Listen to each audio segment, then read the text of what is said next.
There are moments when the most powerful thing you can do is remain still.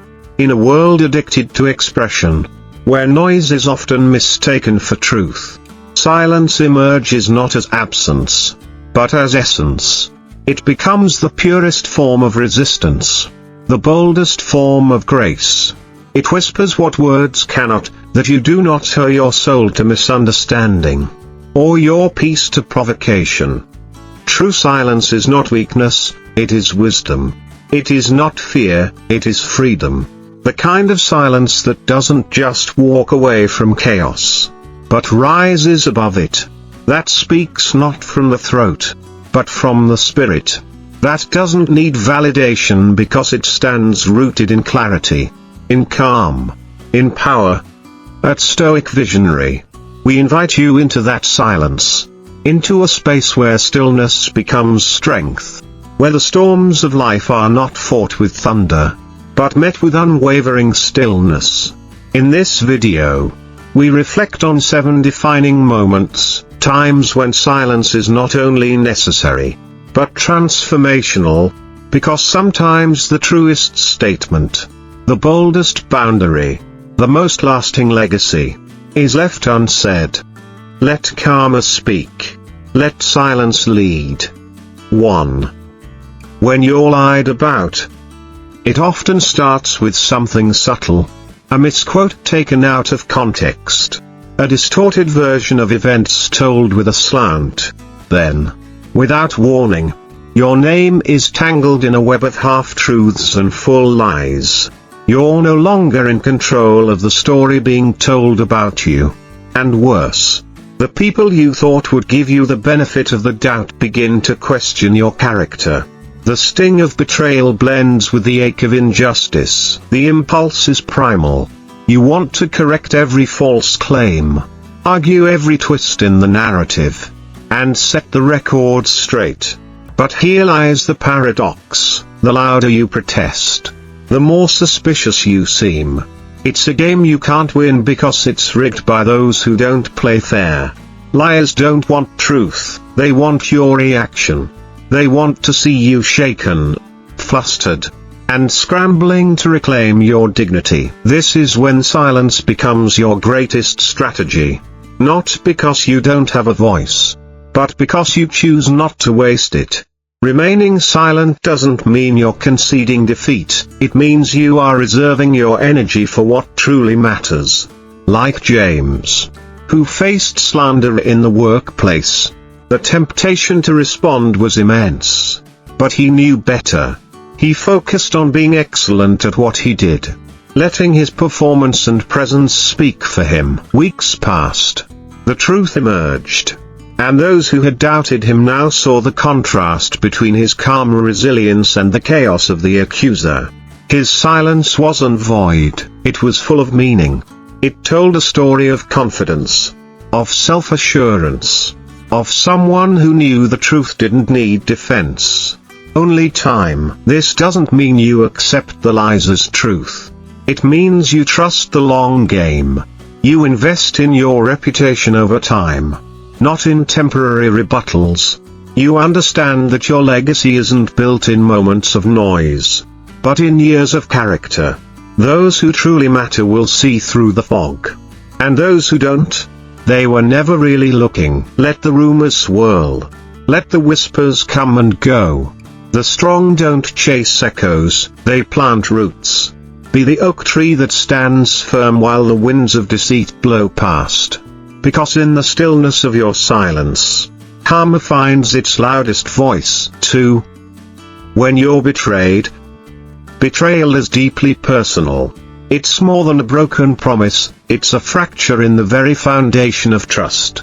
It often doesn't come from enemies, but from those you held close, those you once confided in, those who knew your vulnerabilities and used them as leverage.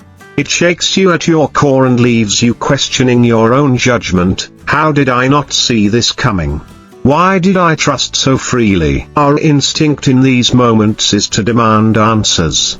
We want to confront, to understand, to seek closure. The pain burns so intensely that we believe the only way to heal is to get the betrayer to acknowledge the wound they've inflicted. But here lies a brutal truth: most betrayers have already justified their actions. They've edited the narrative in their mind to minimize guilt, to protect their ego. Their version of the story is one where they are never fully at fault. So what happens when you confront them? You often walk away with more confusion, more pain, and sometimes a second betrayal, the betrayal of being dismissed. That's why the most powerful response isn't confrontation. It's silence. Silence is not about avoidance. It's about preservation. It's choosing not to pour your precious energy into someone who has already shown they cannot hold it with care. It's drawing a line in the sand and walking away with dignity. When Sarah discovered that her best friend of over a decade had shared her secrets and undermined her achievements, her world felt like it crumbled. The impulse to lash out was overwhelming. But instead, she chose the quieter path. She withdrew. She didn't demand an apology or seek to make her friend feel guilty. She left space, room for reflection, and for healing. That silence echoed louder than any confrontation could. It became a void that the betrayer had to live with, because in that stillness, there were no justifications, no back and forth arguments. There was only absence. And that absence weighed heavier than any words ever could. Silence after betrayal becomes a silent eulogy to a bond that once meant everything. It honors what was real without dignifying what became false. It signals strength, not the strength to fight, but the strength to let go. By refusing to engage, you reclaim control. You remind yourself that your peace is not up for debate. You show that you will not fight for a place in someone else's story where your role has already been erased or rewritten. And slowly, the silence becomes sacred. A space not just of mourning, but of rebirth. A place where you rediscover your worth, independent of anyone's loyalty or betrayal. Because the greatest act of power in the face of betrayal is not revenge. It is the peace that comes with knowing you no longer need anything from the one who broke you. Let your silence be your sanctuary.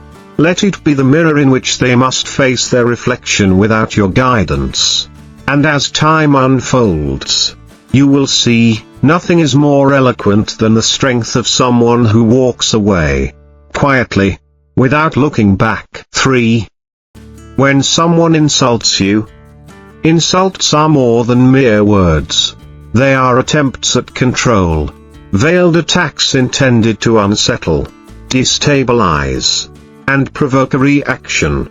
Insults are not rooted in truth but in a desire to spark chaos, to push your buttons, to drag you into emotional turmoil.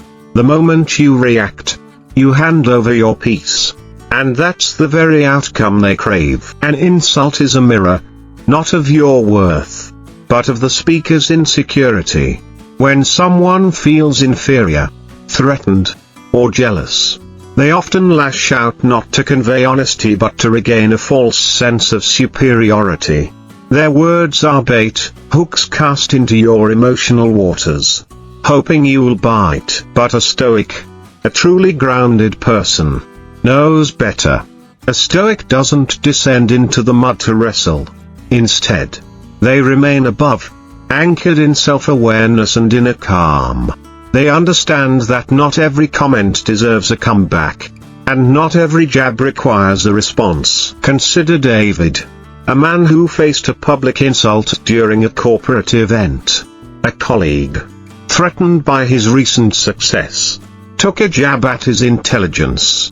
All eyes turned to David, expecting a witty retort or a display of anger.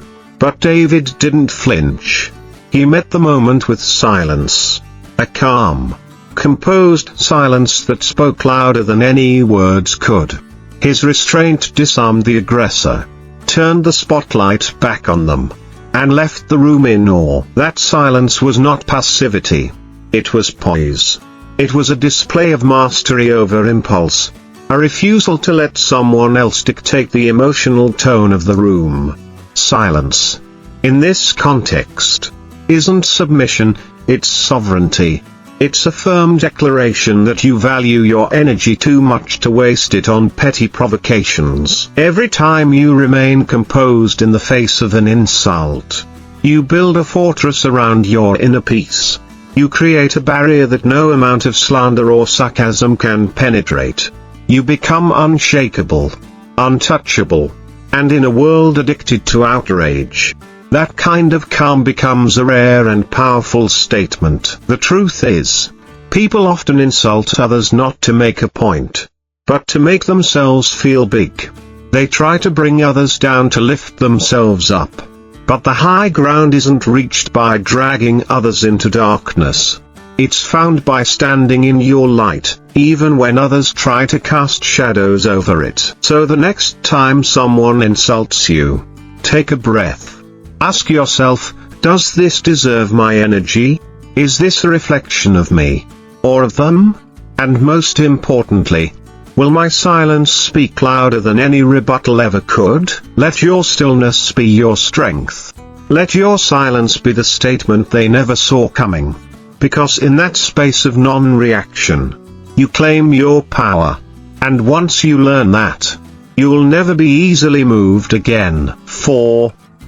When someone plays the victim, victimhood is seductive. It offers an illusion of innocence and a shield against accountability. When individuals twist the narrative to present themselves as the perpetual sufferer, they often do so not to resolve conflict, but to control it.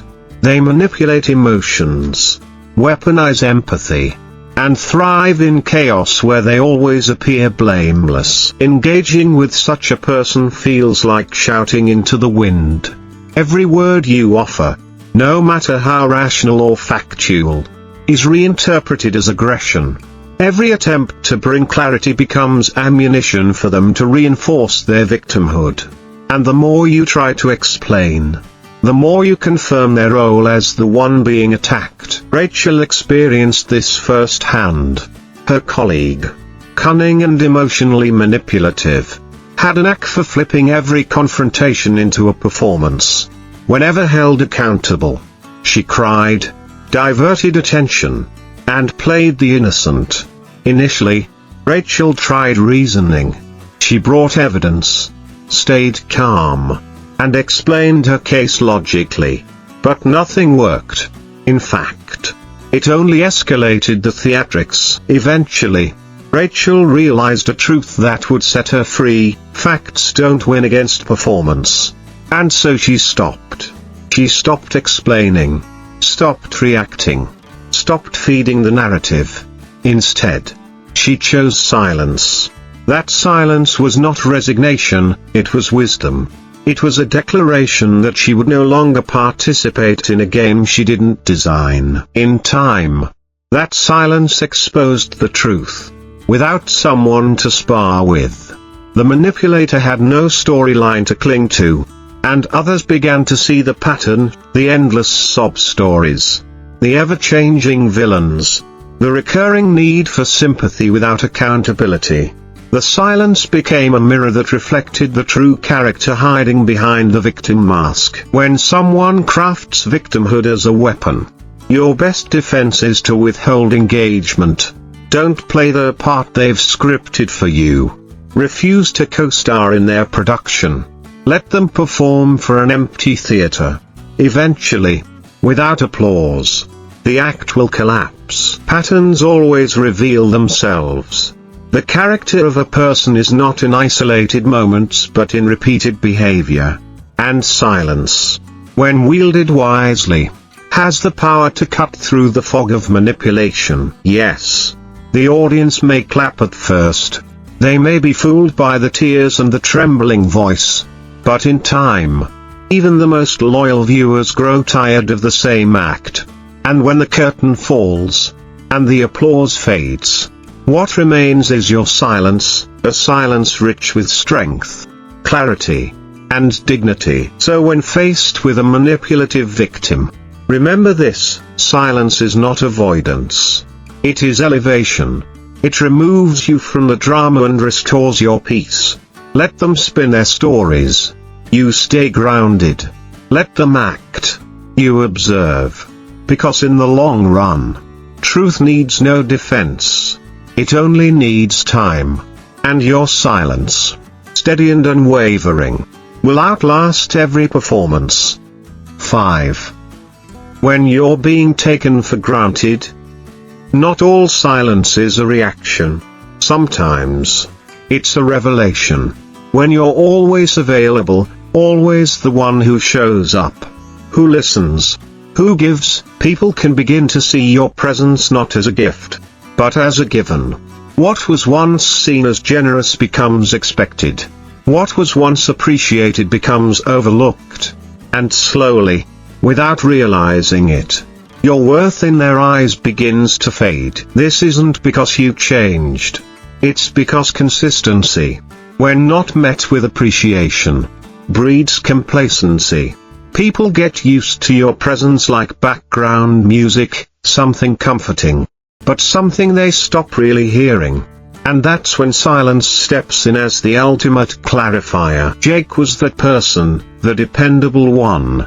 The friend who remembered birthdays, checked in without being asked, made time even when it was inconvenient. He poured his care into others, thinking one day it would be reciprocated. But it rarely was. Until one day, he stopped. No dramatic announcements. No emotional exits. Just a quiet withdrawal. In the silence that followed, something remarkable happened. The people who truly valued him noticed. They reached out. They missed the presence that had been so quietly, yet powerfully, present. But others? They didn't notice at all. Days turned into weeks. And Jake's absence went unacknowledged. That silence became his answer. This kind of silence isn't cold, it's illuminating. It shines a light on who really sees you and who only sees what you can do for them. It reveals true connections and filters out the superficial ones. Your absence becomes a mirror that shows others not what you are saying, but what you were always doing, giving. When you stop showing up, people are forced to reflect, and their response, or lack thereof, tells you everything you need to know.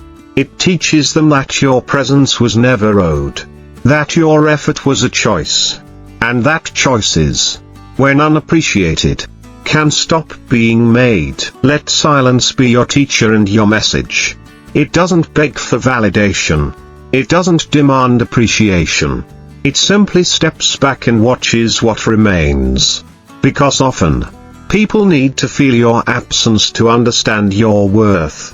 And in that space, where your voice once filled the void, the truth becomes unmistakable. So if you feel taken for granted, consider this: your silence might speak louder than all the reminders, efforts, and conversations you've had. Let your distance do the talking.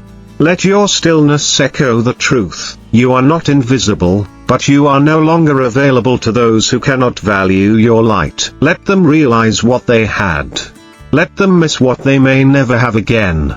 And you move forward, not bitter, not resentful, but wiser, grounded, and free. 6. When you're being provoked. There are people in this world who thrive on conflict. For them, agitation is fuel.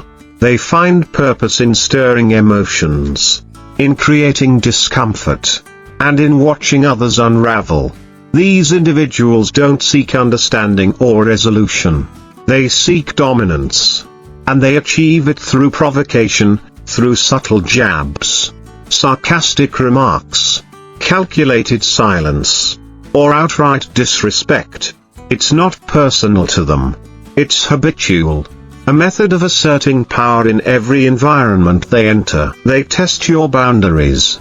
Not because they care about you, but because seeing you react feeds their ego. They crave your response. The angrier, louder, or more emotional you become, the more control they feel they have. They aim to destabilize, to make you question your own judgment, and to pull you into a dynamic where they dictate the rhythm of every exchange. Adam knew this all too well. His co-worker thrived on tension. Meetings weren't about collaboration, they were battlegrounds.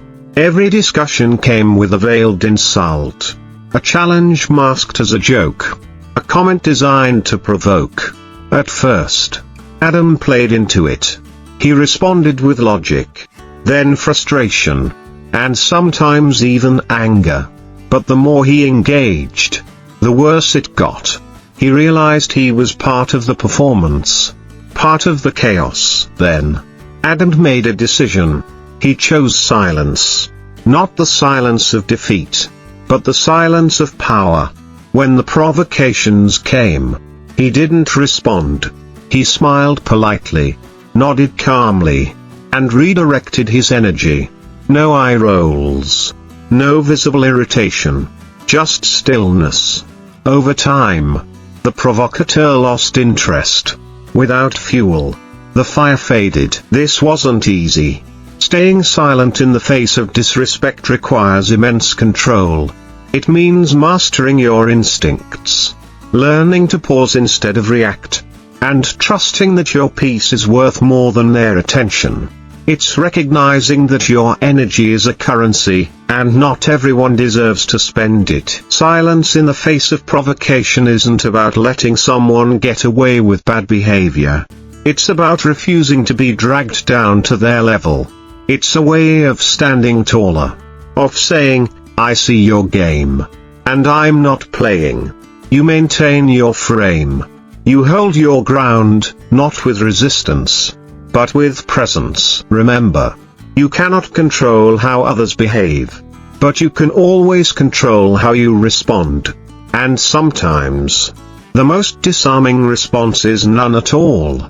Because in a world where everyone is shouting to be heard, the person who can remain still commands the most attention. Your silence becomes a wall they cannot climb, a mirror they cannot manipulate. It frustrates those who depend on your reaction to validate their behavior. And eventually, it exposes them. Because when you're no longer reacting, the spotlight shifts. Their provocations, once part of a dynamic, now stand alone, ugly and unreciprocated. In the stillness, you reclaim your power. In the pause, you find clarity. And in the absence of reaction, you create space for transformation, not just for yourself, but for the entire environment around you. So when someone tries to provoke you, see it for what it is, a test. Not of your patience, but of your power. And remember, silence isn't a lack of response, it's a deliberate choice. A strategic refusal to dance to someone else's discordant tune. You are not their puppet. You are your own master. Let your calm be the thing that unsettles them. Let your quiet be the resistance they never expected. And let your silence be the victory they never saw coming. 7. When they regret losing you. The most poetic and powerful moment of silence often comes not in conflict, but in absence. It comes when someone, who once took you for granted, finally realizes your value, but far too late. They reach out, full of apologies, regret, and promises of change. They speak of their sorrow, their reflection, their desire to rebuild. But by the time they come to this realization, you have already healed in silence. You've walked through the storm they created and found peace on the other side. This is the essence of finality. It's the moment when returning would mean betraying your own growth, your own journey, your own rediscovered self-worth. Because healing in silence is not just recovery, it is transformation. It's a declaration that your value is not dependent on someone else's recognition. And when that recognition finally comes too late, it does not demand a response. It deserves silence. Olivia knew this pain and this power. She gave everything to her partner, her time, her care, her unwavering loyalty. But over time, he became complacent. He assumed she'd always be there. He forgot the weight of her presence and began to take it for granted. And then one day, she was gone. No final argument. No emotional farewell. Just silence. Her absence was her closure. Her departure was her truth. While he scrambled to understand, to fix, to regain what he had lost, Olivia was already on the path of rediscovery. She no longer needed an apology to validate her pain. She no longer needed promises to believe in her worth. She had already found what she was looking for, in the quiet, in the distance, in the strength she built without him. This kind of silence is not revenge, it is resolution. It's the unspoken truth that says, I needed nothing from you to heal. And that, perhaps, is the most devastating message of all.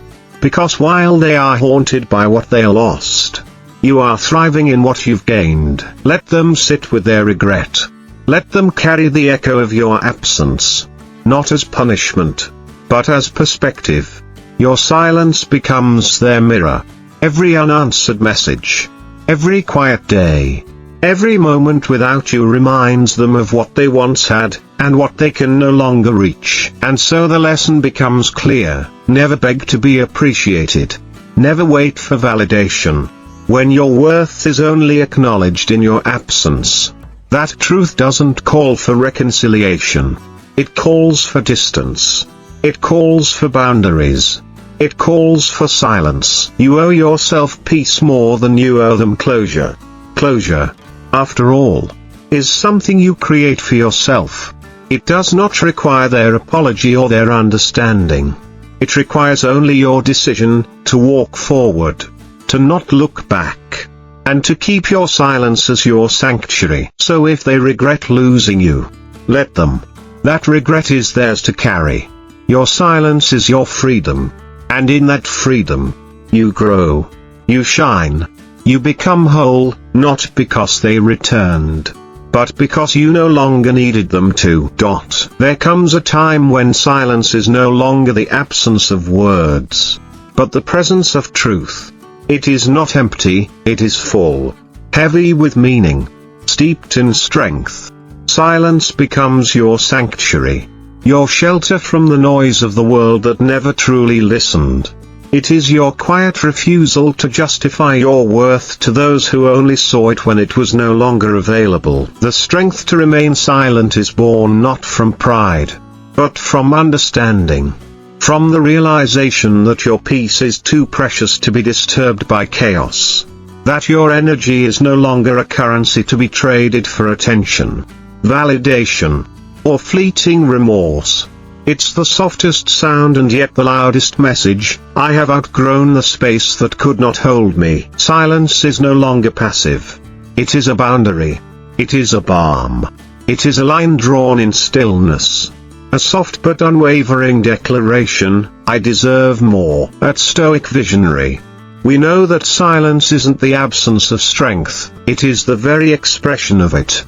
When the world pushes you to react, to prove, to perform, silence offers a radical alternative: to simply be, to exist fully in your truth without explanation, to walk away without drama, to protect your light without apology. In silence, you meet yourself again. You learn the rhythm of your own heart. You realize that dignity does not shout. It does not argue. It does not chase. It walks forward with grace, trusting that those who deserve to walk with you will never require you to shrink. The next time you're tempted to respond, to explain, to defend, to beg to be understood, pause. Let that moment be a door you do not open. Let the silence stretch, and fill it with your own presence, your own power, your own peace. And if you ever wonder whether your silence matters, look at how loud the world becomes trying to fill it. Thank you for being here. If this message stirred something in you, share it. Let it echo. Let your stillness become someone else's starting point. And remember, In the heart of a storm, it is the stillness that endures. Let your silence lead the way.